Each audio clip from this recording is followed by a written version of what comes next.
Oh, this is Barbara, right? Barbara, who is the daughter of Evelyn, who dies in here.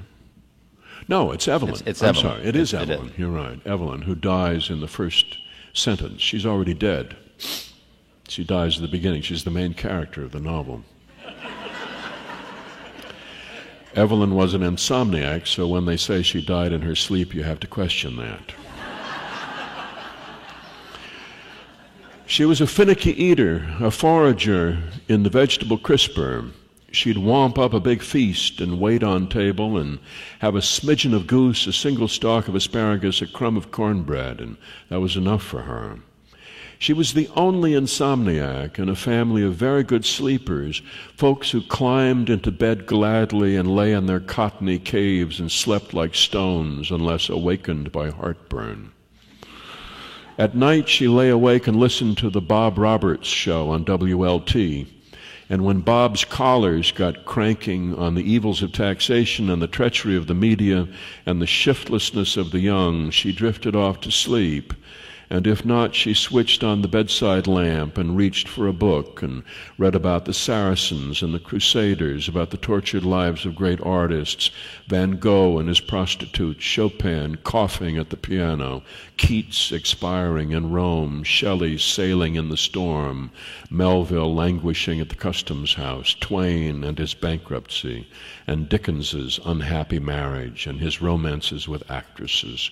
She adored Dickens, especially Little Dorrit, the weary worker trudging home from the blacking factory, the yellow glow of London street lamps, the night fog, the news hawk on the corner, the flower girl, the streetwalker in the doorway, the cabbie dozing on his hack, parked by the curb, the horse's head drooping. She dozed off too.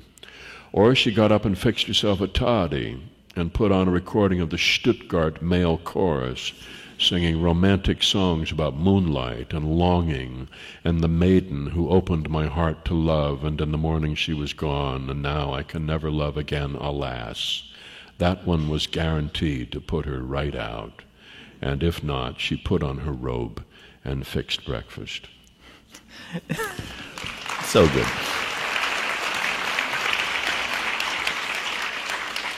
Insomnia is such an unusual ailment in Lake Wobegon.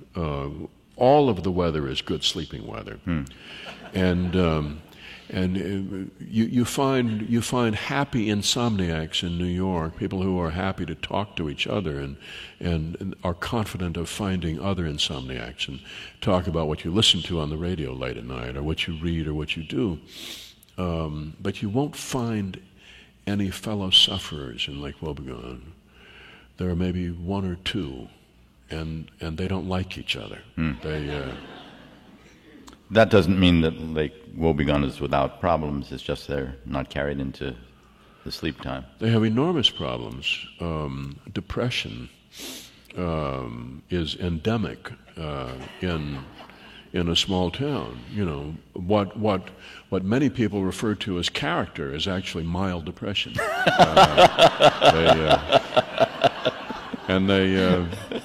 medicate themselves for this.